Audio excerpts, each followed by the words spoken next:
Hi, everybody. We're back with the periodic table, and I'm thrilled to welcome Jason and Shane from DW1. DW1 is the leading provider of waste removal and job site services nationwide. Anything that your job site needs, anytime, anywhere. I think that's a great slogan, guys, and thank you for joining me today. Yeah, of course. Thanks for having us, Seth. We're excited to be here. As mentioned, I'm Shane Foye, the president of DW1. We're a second-generation family business based here in Atlanta, Georgia. Operate nationwide, primarily serving general contractors, subcontractors, restoration companies, and retailers. Jason and I have had an interesting tech journey in an industry that you wouldn't suspect. I founded it as a waste management company, and tech's been a big part of our story. So excited to dive into that. Thanks for having us, Seth. Awesome. Yeah, and Jason, maybe a little bit about your role? Yeah, my name's Jason Storey. I'm CTO here at DW1. Just as Shane, probably the past 10 years, we've been, sort of going into an industry that's definitely needed the disruption and also the innovation. So it's been awesomely amazing to see, what we've done, some of the walls we've hit, and, how we continue to embrace that innovation within our space. So glad to be here. Well, I think that's a perfect place to get right into it, right? First blush, you're like, the waste management side of things, right? It doesn't scream innovation, technology. It screams dumpsters and big guys pushing big pieces of machinery around. So can you talk to me a little bit about the innovation, kind of where the root of this was? Was it always part of the DNA of the company, or how did it kind of become part and parcel to how you guys operate today? Yeah, so like any good story, it started in a garage. It really did the technology side. From the beginning, I think we were always an innovative company. So the core business was founded as Discount Waste 27 years ago, and that was focused on the brokering of waste services, primarily for permanent waste locations, and evolved to really provide for primarily general contractors what you'd think of as more your temporary construction site, a dumpster on that construction site, or a toilet or a storage container. And in that core business, Discount Waste, now DW1, provides anything you can think of on a job site. And where technology sort of fit in that story was, in the early days, there was really adaptive use of Excel, or just how are we going to generate invoices for our customers? So you have a great idea, but the actual action of, all right, how do I make this idea something that customers want? And then the back end of how do I take all those requests from customers and manage it, which in the early days was like in a little packet that my dad, or a bunch of manila folders. And then how do I make invoices out of it?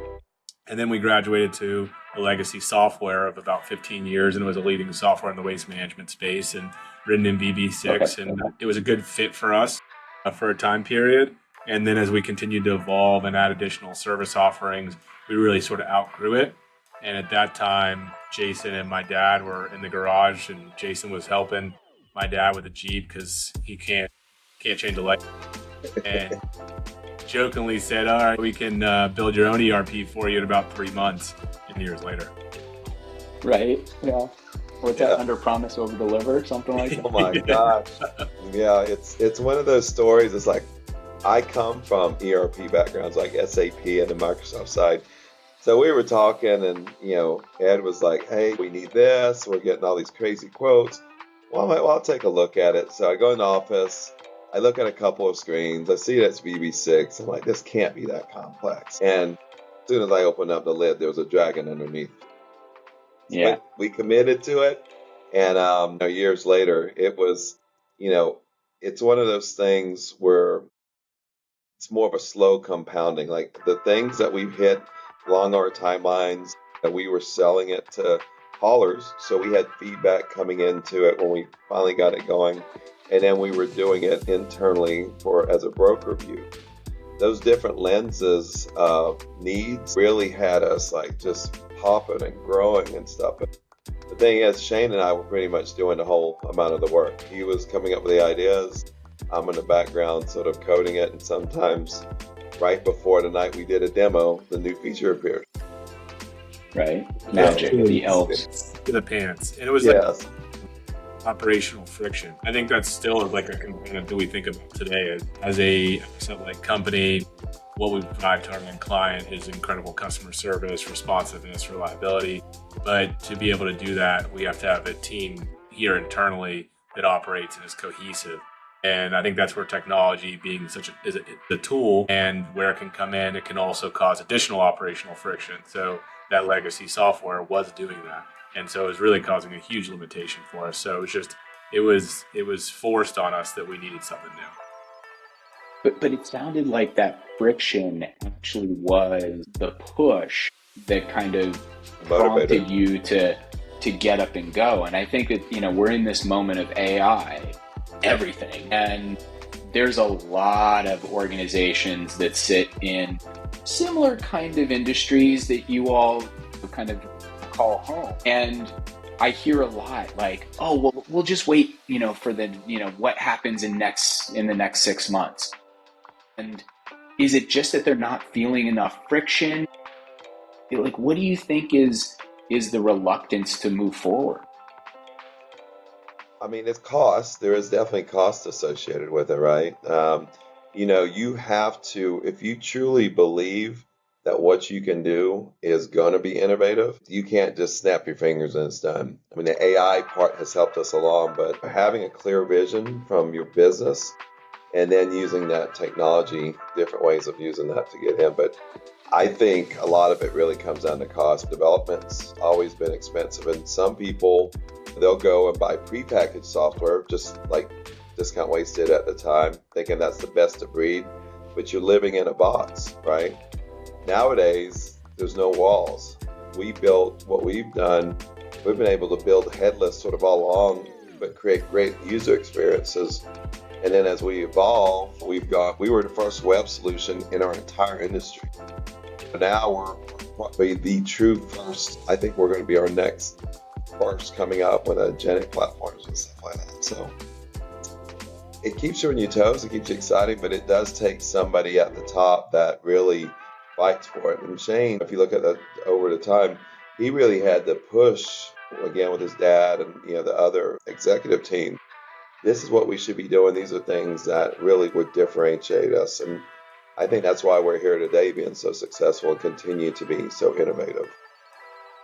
I would just add that, simply put, fear, and then not knowing where to begin. So it's like this abyss of, where do I even begin? This is not my level of expertise. I need to stick to what I'm good at. And then this fear of either making the wrong decision, or this fear of it replacing something that is important to me. I think change in general is such a challenging subject for so many people. But for a company to grow and to evolve, change is a necessity. And so that to me is what I witnessed, not only with technology implementations, but it was just like this unknown of, I don't know. I know we need something. I'll just put it off. I'll do something that I know. I can go, if I'm a garbage hauler, I can go drive a truck and I can do that well, and I know the outcome I'm gonna get. But if I have to pick a software solution for my company, that's intimidating, it's unknown, it's uncomfortable. And I think a lot of people and humans naturally like to be comfortable. And so it's having to explore this area of being uncomfortable and make a decision that you don't have to make right away, but you're going to have to get a lot of data points to feel comfortable about it. So I think fear is a big component. And if we double click on that though, like, there's one thing to say, okay, I'm a garbage hauler and now I'm going to select a technology solution, right? That's one lily pad hop. But you guys said, hey, we're not going to just select a solution, we're going to build it. Right? We're going to bring this competency in-house. And that had to have been just a massive faith exercise to say, can we do it? We're world-class over here. Can we be world-class at the other end of the spectrum in this brand new area? And how did you end up kind of garnering not just the faith that you could do it, right? Because everybody can have bravado and ego, but to then, as Jason said, like, this stuff costs money, and kind of backing it up with the budget and dedication to actually make it real. How did that? Yeah, I would say, it was less calculated maybe than it is perceived now. along that way, I think there needs to be some blind stupidity or some willingness to just jump in. But sort of we say test and learn, right? Evolve through the process. Yeah, that'd be a more polished way of saying it. So our story was there's this original thought and thesis that we could build something that's better than what we had previously and it would accommodate our future needs. And I think that was a revolutionary idea. And I think where we are today, we've almost come full circle. But along the way, we took some, I'd say, missteps or expensive learning steps. And we sort of saw that there was a market need for what we were doing because we evaluated the market. We looked at all the other SaaS platforms out there. We looked at the big SAP, Oracle, them white labeling something for us and it costing a lot of money and not owning anything. So we were sort of doing this diligence and understanding that nothing existed for us. So nothing probably exists for all of our vendor network. And at that time, we're like, all right, so the original goal in this was to replace our legacy software for our operating company or our core business. But then we saw this market need and we were like, oh, so we could also build a product that meets the needs of our thousands of vendors across the US. And they're telling us how needed that is. So we went down a journey of sort of got my MBA in technology through this, and I'm extremely grateful for that situation. But it was a rocky journey along the way, and we were going into a lot of small mom and pop garbage companies across the US implementing this brand new software that we were building at the seat of our pants, over promising and under delivering at times, but also there wasn't anything much. It wasn't innovative and it was really ahead of its time. And the vision was there. The execution and the operational standard was maybe missing, or maybe it was just a limited amount of team members and resources to potentially fulfill that vision. But what happened to us is we were trying to serve two masters, and there's a lot of crossover between what a garbage hauler does and what a broker does, but there's also a lot of differentiators, and we don't need a routing platform, whereas a garbage hauler does. And that's where I found a lot of challenging aspects, I think we all did, of trying to be everything to everyone. And it's, of course, the 5% you don't have is the question that they ask about. And it's the one that they don't want to sign the contract because this is the missing piece. And someone else might have this missing piece, but it's really not that great. But that's all that matters, is that you don't have it. And that just felt like this never-ending sort of circle. And so how it evolved was, I guess about 5 years ago now, after having a good success, bringing on beta customers, there was definitely something there. We're going to need to pump some capital into it. But we hadn't really executed on the original mission. And that was to replace the legacy software of our core business. And a lot of people we were selling to were saying, look, we'd love to work with you guys. We understand it. It looks amazing. But why is Discount Waste not on the platform? And it's a fair question. And so we pivoted, which took a lot of shifting of thought, a lot of conversation around, because we had invested a significant amount of money into building out these platforms for people, not ourselves. And how do we just shift this and bring it all internal? In reflection, I think it was a really good idea, or a really good decision, but it took probably about a year of sort of greasing those wheels. And I'll stop there, but that's led us to having a full team in-house. And we can sort of talk about how that internal experiment has gone, but it's been a really good journey for both of us. Yeah, I mean, even from a technology standpoint, I mean, from day one, we started off on cloud. So we were just like, you know what, we're going to pull in on, use Azure. So everything that we were doing, it wasn't just, something that's been there and done that, like VB6, Power, what was that? I can't remember. Well, Jason, too, in 2014, 15, cloud today and Azure and AWS, everyone knows exactly what that is. Yeah. Just 10 years ago, you were looking at people were looking at you with 5 heads. What do you mean it's cloud? Well, cloud, cloud back then, once it started catching on, a lot of vendors were just taking the database from somebody's local office and putting it up on a server, either at a data center or maybe AWS or something at the time. But that was their cloud. So they just basically introduced latency and slowness. So everybody hated the cloud right at that time. So the monikers and what was going on was not where it is now. For us, luckily, I mean, there was still a lot of convincing that what we were doing is still right, and having to push along and seeing that final place where we are today. So we have to build, improve, and it was a lot of work. And it would have been easier with a team back then.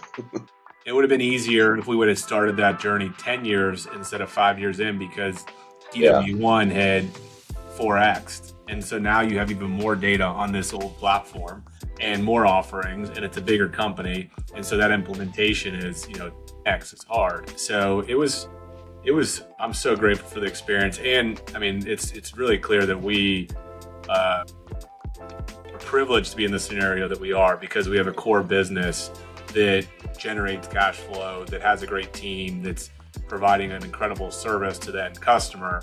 And that does give us the luxury to be able to invest in the technology. So I do recognize that is a fact that we have that a lot of people don't. Well, and you've created that, and so I think it'd be interesting to understand, how do you make money? If you could break down those pieces, and maybe just weave in this, this level of innovation, because the innovation is the technology, but you've probably done things in the core business as well. Whether it be, the size and dimensionality of the bins that, that you inject into sites, or whatever the case might be. I'm curious to, kind of get those, those different. Yeah, so I mean, how we make money is we work with the NGC. I'll just give one example of, say, a GCA gets awarded 100 Target remodels. Let's just use that as an example across the U.S. They haven't been to a lot of those markets, and they might be based in Boise, Idaho, but they get a job awarded in Chicago, in Texas, in Georgia. And a lot of times they haven't been to those markets. They don't know who to use. We're very much the bottom of the totem pole, but necessary services for that. And so they have to worry about, if they're doing 100 Target remodels and say they're having Ulta Beauty within the Target get remodeled, they need to know the electricians, the mill workers, all those really necessary things to be able to do that at scale. So if you think about delivering a dumpster, a toilet, fencing, storage container, the job can't start without that stuff. And so that's where it's essential, but it is very much a logistical effort to do that at scale, because each one of those providers is likely a different vendor, different markets. So if you're doing 100 locations, you're talking to thousands of people. You're getting all sorts of different types of pricing. You're getting different invoices. It's just a lot for one person to deal with. So if you're dealing with a PM or superintendent, as opposed to them doing that, they choose to outsource that. They trust in us to manage it. We have a whole team that's calling the day before, calling the day after, making sure everything's happening. If I have an issue or a problem to be solved, all I do is text, call, or go to a portal and make it happen. And everyone behind the scenes here, while the end customer thinks they're talking to one person, there's so many teams behind it that allow everything to happen. And so how the tech is really infused into that, it's allowed us to stay a lean operation, which I think from a cultural perspective has benefited us, as opposed to having to have double the amount of employees that we have. We're able to be leaner, and that allows us to communicate easier, to know all our people, to really just at a whole make sure that we're upholding those standard and values that we've set. And so the technology that we build is truly a core system. I call it an ERP, but you could call it an operating software, and truly everything. So all service order management, all of our AR, all of our AP, it feeds to other systems. So say for all of our tax stuff, it feeds in with Avalara, and we feed into Salesforce. And so we utilize best-in-class platforms, but it all feeds back to our common database. And what's really been a luxury for us is, in the previous model, it felt like your hands were tied. If the third party didn't offer that, then you're making a business decision because of that. And so now if we have a good idea or we want to do something differently, we can adjust and build that. It comes with its challenges having it internally, not saying it's all perfect at all, but that's really shifted. So, I mean, anyone within our organization is within what we call waste applications, and that's our software platform. And so it's been more of an operational platform to date. We've had payment portals that we've built that are proprietary. We just built a platform called OneSource that allows all of our PMs and superintendents to see where all their assets are, see how long they've been there, which ones are on rent. And it's really an incredible platform. It gives a lot of statistics and KPIs to the end client that they wouldn't be able to see before. And that aggregates across all of our vendor network. So if I have those 100 locations, I might have to go on 15 different portals to see all that before. Now I'm seeing it all in one location. So it really simplifies that for the end user. But really the biggest primary point is that operational friction that it's reduced. So if I'm generating, say, 3,000 invoices every Monday, whatever number that is, and that used to take me 2-3 days, and I had to go through an SOP to see all these different things and check all these different boxes and make sure everything was good before. How can we make that faster, more seamless, so that human within the organization can spend their time differently? and focus on other things at hand. So it's really been an additive enhancer for, you got to still have great team and you have to have great mission, vision, values around that. You have to have those team members aligned. But the software, I think, really allows them to just be able to really focus on what's important and allow repeatable processes to be automated via the technology. But it's allowed us to really make better business decisions. So it's like opened up our mind. It's given us a sort of a luxury of being agile. I mean, I think just to add that from a technology standpoint, we also have always pushed ourselves on architectural patterns and what's coming next, not where technology sort of is now. So the data that we work with, all of our systems are accurate, right? Because everything's done through algorithms and it's all done through compute. So being able to now get an operational orchestration inside of our software, that's right in AI's cat ballpark. So we can use different models. We have some models we've got a big project right now for our ARAP, getting that all digitized ourselves, right? So we can leverage Foundry, and whether we use Mistral, whether we use ChatGPT, Claude, Foundation, small LLMs, it's more of a how can we use it to adapt where we don't have to stop and rewrite just to try and embrace. Yeah, I think that's important, like that speed and being able to kind of capitalize that. So it kind of feeds into like, what does your innovation process look like today? Do you have a formal review or ideation? Like, has it evolved in that way, or is it Shane writing down something in the middle of the night and coming to you, Jason, and being like, "Hey, let's hammer this thing out next"? Like, talk me through that. So I'll start off this one. So there is some of that, absolutely. So Shane definitely drives the ideas from a business standpoint, but from a technology standpoint, that's why I feel like it's my duty, it's my job to make sure we never see walls in our organization, right? We always the sky's the limit. So we were on WebAssembly while people were still looking at JavaScript frameworks, right? For the front end, development. So we've embraced AI slowly, slower than probably some companies, but we've seen the walls get hit. And we have internally, I got such a great team, they're playing with things all the time, right? So AI is definitely not something you wait until everybody says it's good to get your hands on it. You need to be thinking of it 3 years ago when it was still poor, because now you understand the nuances and stuff. And that's where having that experience and having that background, I mean, we're in Foundry right now, and even we're new to Foundry. We may be not new to AI, but there's nuances. There's things that you have to roll up your sleeves and get in there on. So doing that while we continue to innovate and meet the business expectations, it's a lot of work. And I wouldn't say it's like formal. It's like we sit down there, it's like, let's just go grab this new technology and put it in. But it does take a lot of outside of work hours to see what's going on and engage the community and keep your brain active. That makes sense. Do you feel like there are bottlenecks to the innovation growth right now? I mean, there's always like the golden triangle, right? Or the iron triangle of cost and people and time. Like, how would you balance those or feel about them? So this is where one of those things where throwing money at it, I don't think necessarily gets you what you want. I think this is where it's good to keep smaller team and leverage what like AI can give to you.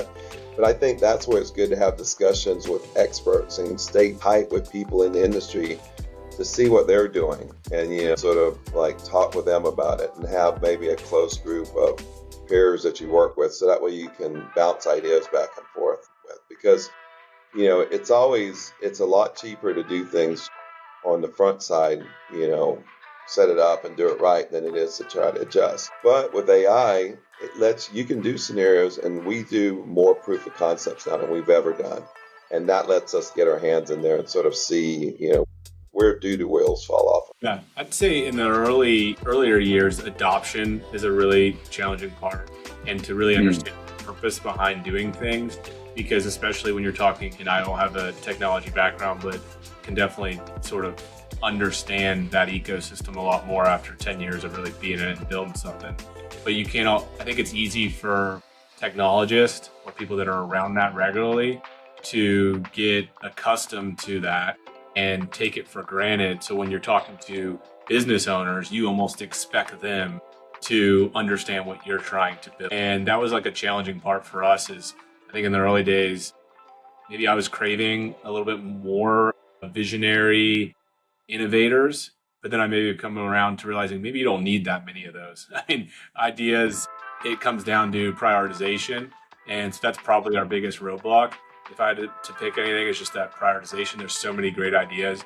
And because we've had this luxury of having this in-house and this dev team being here and interacting with everyone else in the organization and us making it very clear that part of what we do is we're a tech-enabled organization, and that is really accessible to the other 100 people here on a daily basis. And so I think that has curated sort of this natural inclination to want to innovate a little bit more, to think about ideas. You're on a software that's a third party and you're just like, it is what it is. I'm not even going to give feedback because I just know that's what it is. So that has been something that has sort of been some flywheel, I think, for our organization to increase curiosity and to increase the ability to provide feedback, and for us to take all that feedback in and then make decisions that allow their job to be easier or for them to do their job better. So that was the early days of like the purpose, the vision behind it, really hard to articulate. I think when you're on the business side and you just use the software daily, you don't know anything about what's going on behind that. So us explaining to you the foundational steps you need to take to do something you don't care about as the business user. You just want to be able to click that button and do it. But there's a lot of thought. I just, when you talk about sort of that vision component or innovation component, I think you only need a couple people doing that. And then the structure, the governance, just like in any part of a business or anything, that's really important as it grows, to make sure that if you have an SDLC in place, that you're really following that. Because if not, it's so easy to chase the new sexy thing and forget about where we're trying to go long term. Well, and it sounds as though rather than having to really push the culture kind of came with you as you started to just breadcrumb and create these capabilities that the rest of the team operated with. It's great to hear that you started to get some hands raised and say, hey, idea, what about this, right? Because as you point out, there's a lot of people that just want to clock, right? They want to show up at 8 and leave at 5 and not think about innovating the business. And whether they do it explicitly or implicitly, it doesn't really matter, but supporting that culture of innovation, and not being resistant alone is a huge win. It sounds like, to really kind of bring everybody along. It sounds like a journey to a certain extent. I think that bleeds into aspects of the organization not related to technology, as opposed to having like an SOP or something that doesn't have anything to do with technology. That culture of innovating, changing, adapting to the needs of the business and its people. I think technology really helped infuse that. That's always been part of our ethos from day one, I think. But it didn't come without significant pushback like anything. So that's okay. And I think without that other perspective, we're probably moving too fast or in the wrong direction. So I think that push and pull really necessary. Yeah. So how do you think about the next 10 years? I think there's a lot going on. You're embracing it, Jason, as you said. You're forming a whole variety of experiments and pushing things throughout the business. How do you stay up? What are the things that you think are the next waves beyond just kind of the AI inclusion? Hey, we're using ChatGPT, right? These things that I love when people question, are you embracing them? Well, we just rolled out to everybody. Okay. It can be part of the story, but I think that's where you've got to always remember the human elements behind things, right? Like our business isn't a sexy business on paper, dumpsters, toilets, equipment rentals, but having data, IoT sensors on everything, pulling data back. The platform could become back to what we originally envisioned, maybe an external service offerings that we have. So our customers can license our portals, that's always possibilities. So being able then all of a sudden what you do now has multiple touch points. It takes on multiple personas. Everything still comes back down to data, whether you can now look at a data over 1,000 customers or over 10 million, events of an asset. I don't know. I just think also the idea of robotics, those are going to be things and that are going to come into play. And I think our industry is definitely going to have that. So we may be on the cusp of the next big thing with it coming because dumps, all that's heavy equipment. It's heavy operation. And so I'm sort of excited to see how that, and we've already touched on sensors and now that vision is a big thing. The sky's again the limit. That's what's so exciting about it. Yeah, I think next 5-10 years, I mean, we're already seeing it. I've seen the value I think a lot of people have in what we've done to date within the operation. I just think now with how fast the world's moving, that we have this foundation and already have this culture of moving fast, adapting to technology, that it's less of this like extreme of just like a pull to this new flashy word. It's like we've been used to that for a while here within the organization. And so I think that, along with the way that we've structured things, thinking long-term foundationally, is a massive competitive advantage for us as opposed to starting on ground zero or having a third-party software and partnering with someone to try to accommodate this third-party software and not own anything proprietary and not have these foundational database structuring of the data in a way that allows us to garnish good insights and make good business decisions. So yes, data, a big component of it. I think the IT era is closing, the knowledge era is upon us, and that sort of wisdom era, I don't know when or if we get to that. That's where like the human component is so important in the decision-making loop. And I really believe in our team's EQ against anyone else, and intelligence and knowledge becomes commoditized, but that ability for me and Seth to talk about something and us solve a problem and for you to feel comfortable after talking about that conversation, I think that's still going to coexist in this world. There'll be certainly future generations that maybe they don't want to talk on the phone and they want to just do something via a marketplace. That's okay. We're not going to be everything to everyone, but we'll have those tools out there. And I mean, I do believe it's probably the biggest innovation since fire in technology, and it's just a matter of time before, outside of just our traditional consumer methods of using it, start to become sort of realized within our enterprise. I think that we've already adapted a lot of ways that we can implement it. What we're not trying to do is replace the team members that are here. We care for them, and they're our differentiator. The technology helps us do what we do, but without the people, we can't actually execute our mission and our vision. And so what we can do from a technology perspective and utilizing AI is, as we grow, we can provide additional tools to those team members so they can do their job more effectively, or 2 to 3x what they did before, because a lot of those mundane, repeatable tasks are done for them. And they can focus on that EQ component of really being that relationship manager, making sure that everything's in a good situation. And they're the ultimate component of that feedback loop, as opposed to, I don't know about you, but me personally, I don't like talking to automated machines. We got a lot of feedback from our clientele when we were rolling out our portal one source, like, whoa, hold up. Am I going to lose being able to talk to Nate and Arliss and my other type of people that are my single point of contact? You can't build as much trust with a machine than you can a human, and you certainly can't do it as fast, I don't think. So maybe that changes over time. But what I will say is we're open-minded to it. What we're not going to do is we're not going to make a decision, a snap decision. And we're not going to do it because cost savings look like, you can model out and save this amount of cost by implementing this technology. It's like, if we lose our culture because we move too fast, then I think we lose who we are. And being a family business, that's the most important component to us. And our perspective is that we put a lot of governance and worked really hard in place to make this so that it is multi-generational. And if it's only technology, then the relational component of it is the most important to us, and making sure we uphold our core values and uphold the standard we've set for our clients. And that's what gets me excited. The tech side of it infusing in there, it makes the mission and vision more attainable. Exactly. I think being able to, the best technology is the technology that you actually don't. mistakes. It becomes invisible to us, and it just becomes part of the way that we live our lives, do our jobs, whatever the case might be. And I think that all of this journey is not without its bumps and bruises. I'm curious, both sides of the equation. What was the biggest, I'll use the term failure, right? But it doesn't necessarily mean, but failure. And then as well, what was the biggest win?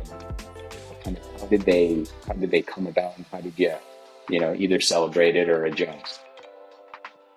I mean, for me, I will say when we made the decision to go from external to internal, like to focus on, what we originally set as a primary goal, we were coming. I mean, we just couldn't keep up. We would go out there. We're traveling all over the United States, writing things on the fly. It was, we were not serving our customers well at that point in time. So that was, and you're not sleeping. It's literally full startup. We just got to do what we got to do. And now that hindsight's 2020, we realized we targeted the wrong market. A mom and pop, smaller companies don't necessarily have the operational needs of somebody like in a mid-market who has had more of the process. We went after the wrong group to probably get our initial ideas. We got a lot of great ideas, but it was still hard to give that up. But obviously it was the right decision. We've gotten the company, like Shane was saying, grew crazy fast. We were part of that expansion. We've got a big team now, and I think the biggest thing right now is it's okay to fail in like our proof of concepts, but we're not failing on an external sense anymore where customers are giving us negative feedback. I think we try to stay away from those things nowadays. Okay. Anything for you, Tim?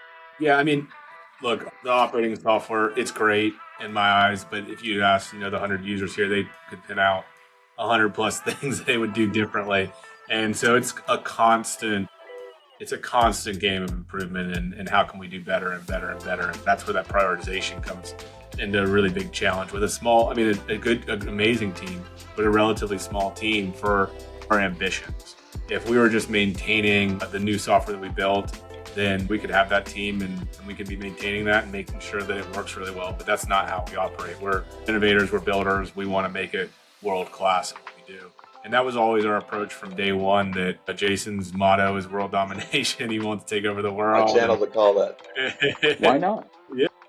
So I think throughout that, it was this mission drift maybe that was the biggest learning lesson. It's like, this is target A, this is target B, then you climb target A and you realize you're on the wrong mountain. So it's like, we just didn't really have a clear roadmap. Now it would be whatever initiative we're doing and we don't hit on time, or it doesn't fit the needs of the users in the way that we suspected. Those are sort of painful because you have so much skin in this game, it becomes personal. And there's this natural bias, like anything, that gravitates into your decision making. And that is a constant challenge when it comes to the internal. It's like, what is most important? Because if I'm in accounting, this is most important to me. I don't even use that other module within the system. If I'm in sales, this is most important to me. And it's like, what message are you portraying to the company if you make a decision to do something within a department and that doesn't benefit the other people that are using that? So that becomes a continued challenge. But early on, I think it was the mission drift of trying to be this all-encompassing ERP to everyone and overcommitting. I think there is this mixture and this balance in a startup phase that you got to be open-minded to, maybe to do what the end client needs.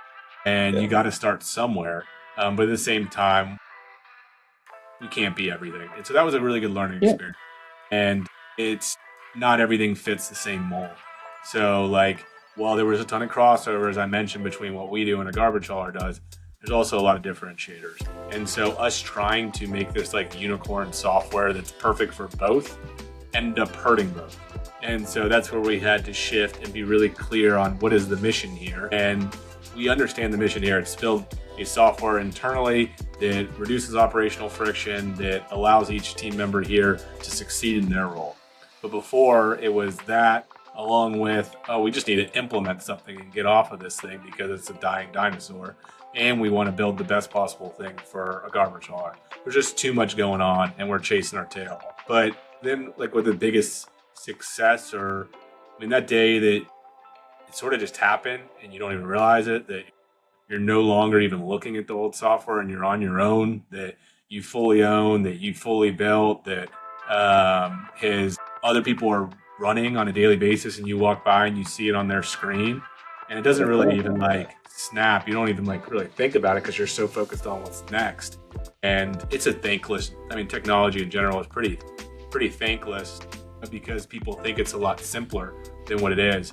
But I'd say that happening was pretty amazing. And then I'm most grateful personally just for the journey that it put me on, because I would never have this experience in technology if I just would have jumped into the family business and started in sales and then, or in account management. And I've worn a lot of those hats along the way, but then you think about the environment and the ecosystem of the world today being so tech focused, and having that 10 years of Jason explaining to me what an API is, or hearing from other software companies, and actually having to deal with an SDLC or a roadmap, or with Jira and all these other tools that software companies use, has really been applicable to me across the whole organization. And it's really helped my process orientation. So like, you can have this goal, this objective, but there's so many steps to get there. When I think technology, I mean, I said it in a meeting with some technologists the other day, is like, why do more departments not utilize some of this same structure and planning that technology organizations use? It seems so standard to technology people, but it's so applicable to all parts of the business. It's like, you want to get here, these are the 20 steps you got to get there. You got to task it out. You got to do a feasibility. You got to define a scope. You got to put a flow chart of all of that together. And so that, I'm just so grateful for the climate that we're in, for me to have that like foundational institutional knowledge that, back to our original question, it's not uncomfortable for me. So like, I'm comfortable being in that space. I'm comfortable talking about technology. And that is something that's a learned skill. It's like, it's not something that I can just work with GPT and fully understand what it's like to be within a software company. Well, and I think to that point, you actually have climbed two mountains along this journey, right? You know, it's one, to operate a legacy business, keep that going up and to the right, and effectively building, you know, a technology startup at the same time that now has to join that journey and support that journey. At some level, these are conflicting ideas, or could be conflicting ideas, and it's tremendous, you know, that you guys were able to meld them and have the success that you did and continue to have. Well, this has been awesome, and I think that we can you know, chat for many more hours. I love learning about your journey. You know, I'd love to just kind of finish up with a couple quick hit questions, if you don't mind. If you had to pick one thing, right, whether it's technology, a tool, a resource, like, what was the biggest game-changing thing over the last decade? For me, it's going to be, I think, the cloud computing. Moving off of, you know, the days where you have to buy, you know, at least a $70,000 server just to get a basic database web server. You know, being able to get into a cloud and for a couple dollars try things out, get access like your Kafka. These are, you know, tools, data streaming, all those things are so hard to reach, even if you were the best developer in the world. Now, anything is available. The open source community has changed the way, I mean, Earful, all these different things have come into that. You're able to leverage that in an environment that doesn't cost hundreds of thousands of dollars. So for me, that was a big thing. That's sort of like when Shannon and I got started. I'm like, we're on this way. A lot of people haven't heard about it, but we're going that, because I'm older, so I've seen all the high costs, and you know, especially at mainframes, that's just a whole nother, you know, 800-pound gorilla. Well, to Jason's credit, I mean, he stays extremely current, and that was all Jason's decision 10 years ago, no one else's. And so, I mean, he was ahead of the curve and continues to be. So hats off to him on that. But for me, I'll be the cheesy one, and I'll say the AI influence. And so how that has changed how corporations look at technology. And so if that wave would have been 5 years ago, when we were sort of pushing for this internal execution, it's sort of funny to me to see how like boards or people that don't really understand technology now are saying, hey, we got to use AI, and don't really understand what that means or why it means that they need to do that. They just hear about it on the news or other people are telling them it's important, when I 100% agree it's important. But that influence that it's had on technology in general, and to have the common person that doesn't interact with technology that much or realize they're interacting technology, they're on their phone all day. I think it's sort of opened up this, still very much a black box, but it's opened it up more. So I think the audience and the understanding of the importance of technology has been pulled forward extremely in the last year. And it's what's talked about the most. It's top of mind for everyone. It doesn't matter what role or job, everyone's talking about AI. Don't remember anyone on the front lines talking about cloud computing. Extremely important, but I'm saying the common sort of frontline people are even talking about technology, whereas before you would never hear that. So I think it's this influence within the community that's had. What's the best advice you've ever received? Listen, I mean, really, because you get, the more you do things, and if you've had success, failures do teach. I've had a lot of failures, so I've been taught a lot. But I think just sometimes just to stop and listen and get an extra idea or, bounce things around. That's especially nowadays, because there's always more than one ways to do things. But listening to somebody who has that wisdom, I mean, AI can do so much and it can do things so well, but it still can do things so wrong. So whether you're using AI to build something, whether you're working on something in your house and doing your own self-remodel, I think listening is a big piece. And don't always talk, just listen. Ask a question and listen. Do as I've said. Yeah. Yeah, that's a good one. Keep learning. I think it's easy to think that we know everything. It's such a falsehood.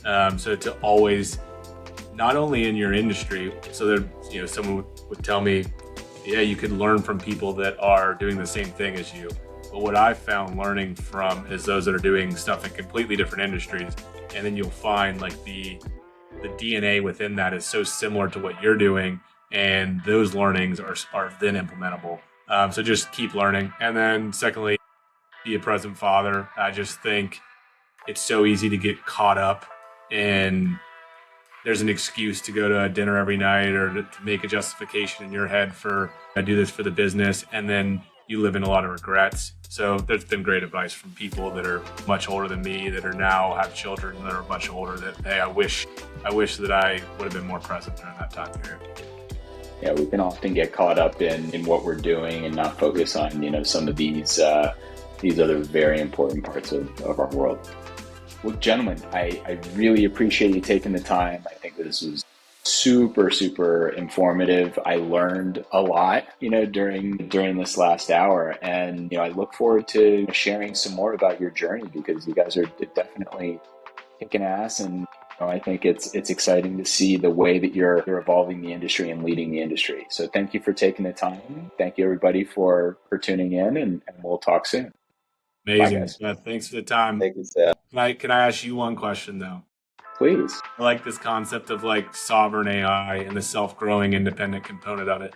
Can you just touch on that a little bit? And then now hearing our story, how you think that applies to what we're doing? Well, I think I'll start with your story. I think that whether you intended to or not, you have created this sovereign ecosystem, right, that really sits within your formats. You've evolved from this dependency of third-party technologies and really kind of honed it in on the core capabilities that you needed to own and operate as your own to create the business that you wanted to create, the moat that you wanted to create. So when we think about the sovereign kind of concept, it's really taking all of these different opportunities that brings to us and replatforming them, or really making them part of the fabric within the organization. So we can use an external model, but is that something that we are going to take a reliance on longer term? Is there a small world model that we want to evolve into that better represents and sits within four walls because it has some training data that is only all of these different aspects to ensure that as we continue to build with these capabilities, they are defensible, they're balance sheet oriented to our organization, and ultimately they are creative in terms of the value that we are establishing both for the organization and how we service our partners and customers. And I think that many people are embracing it, as we've just talked about, a whole variety of different ways. I personally think that as I look at the market, we have legacy ERP systems and CRM systems and so forth. There's a really interesting moment that we're going through that will determine whether or not those kind of businesses or companies or technologies look like they do today in 12 months, 24 months from now. We've already seen Salesforce shift away and become headless. Why? Because people were giving up their licenses. They've said, I don't need 20, 30% of these licenses to integrate. I don't need Agentforce. I need the ability to bring my own agents and interact with my Salesforce data. The embrace and extend concept, it's not a bad decision to fortify necessarily on one of these ERPs, but it is probably a non-strategic decision to say, I'm going all in on whatever they bring to the table in terms of this step. That's the opposite of the sovereign concept. We really want to, make sure that it sits within the organizational's competency and it's something that you can grow and you control.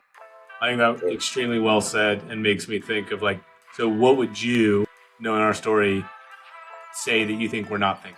It's a great question. I think that you've done so much in the infrastructure and the capabilities that you've built. I believe that there's some incremental opportunities likely that start to provide value even beyond this a portal concept to your partners, your customers, because as you kind of pointed out, Jason, I think that you talked about, hey, we went to smaller market organizations, and historically these are people that Excel is the operating system of choice. And how do we bring technology into their world and capabilities that are as easy as using ChatGPT or using email or phone, whatever it might be? Things that are elegant, that provide value to an underserved market. I think that there's a very interesting place to continue to extend the network that you already have really endeavored to capitalize on and support, and doing it with these technologies to be able to differentiate and do it in a way that ultimately is servicing customers in a differentiated way, keeping the same aesthetic in the business today. Yeah, that's sticky. Yeah. Well, I mean, if you look at why we use Amazon, convenience, 2-day shipping, it's not 30-minute price. shipping is what I just noticed. It's crazy, right? But it's not price anymore. So they've won our hearts and minds with these different aspects. And ultimately, people are willing to pay for those kinds of benefits. And I think that the same can be true for the communities that you work with and serve. People are willing to pay for value that you're delivering to them, whether it's explicit or implicit in the way that they operate. So there's innovation in the business model just as much as there is in the technology that we bring to bear. Yeah, that's insightful. Appreciate that. Well, guys, we'll have to do it again. Let's put it on the calendar, and do another thing. This was awesome. Thank you again. Talk soon. Awesome. Awesome. Thanks, sir. Talk soon.